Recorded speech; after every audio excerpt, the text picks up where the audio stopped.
How you doing, YouTube? Matt Massa Beer Reviews, back with a little bit of Folksbier up in this piece in the form of their SIF. This be a session ale fermented with Kveik yeast, 4.7% alcohol by volume. And this SIF comes courtesy of my boy Kif. And by Kif, I mean Keith. He is a one to go to the New Yorks when it's socially distancing acceptable. And he usually comes back with a little bit of Folksbier. And I love me some Folksbier, so I'm kind of pumped. Yeah.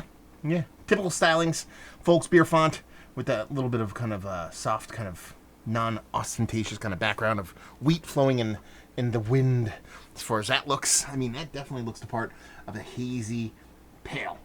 You know, index finger just under, or pinky finger, sorry, of white as white could be head. A little bit of rocky edges, pretty uniform bubble sands, a couple stragglers. I get down here, you can't hear me, can you? Gotta get up there. Anyway, but yeah, I mean, looks the part. Looks like dull pineapple juice is what it looks like to me. Yeah, that does not suck.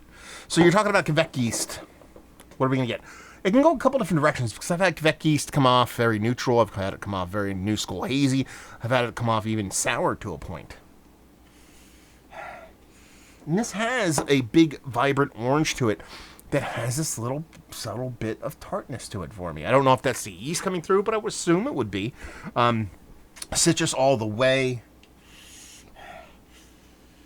Pineapple, orange, grapefruit, that level of citrus all the way. But I think it's part and parcel of part hops and part actual yeastiness in there. Not much as far as bittering goes. A nice sweetness to it. Yeah, done and done. Let's dive in. Cheers.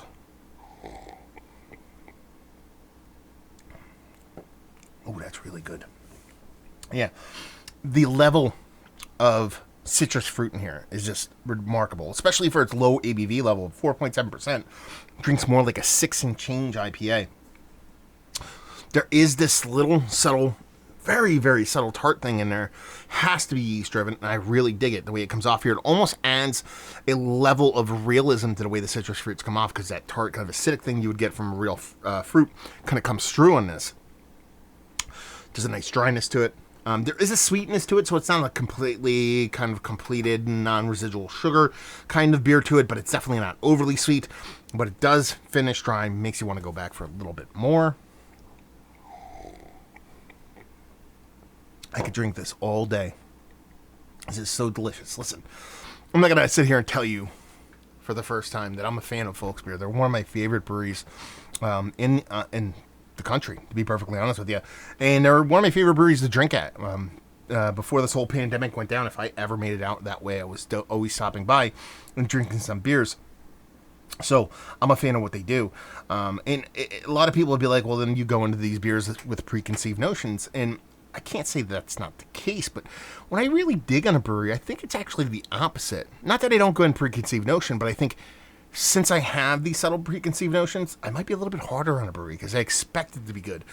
With the expectation of this being good, I think it exceeds that expectation, which makes me even happier. Because honestly, this is what I want to drink.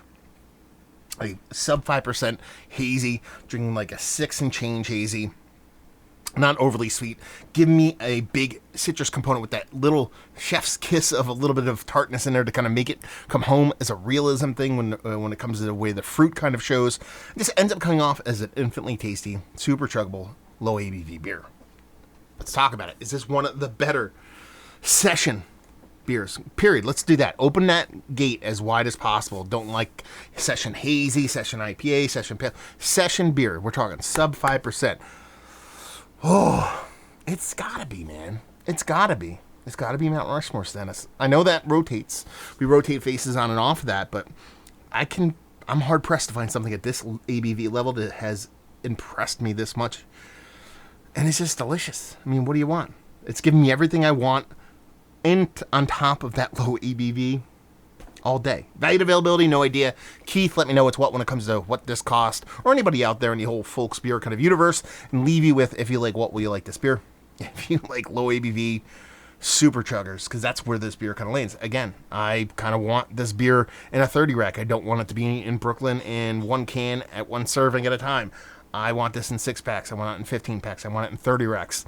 Can't have everything we want, but I'm very, very happy I got to try it. And next time they make this, I need some more. So yeah, let's talk about this. In the grand scheme of things, it's just a tasty beer, like I said. It's just, if you like beer, you like this. So there you go. Down there if you want to talk about it. Massive Beers if you want to check me out doing the social media stuff. Beer Massive. Want to check me out doing the whole podcasting thing. And hopefully you guys enjoyed the review. Hopefully enjoying a little Folksbier right now. Hopefully see you next time. Cheers.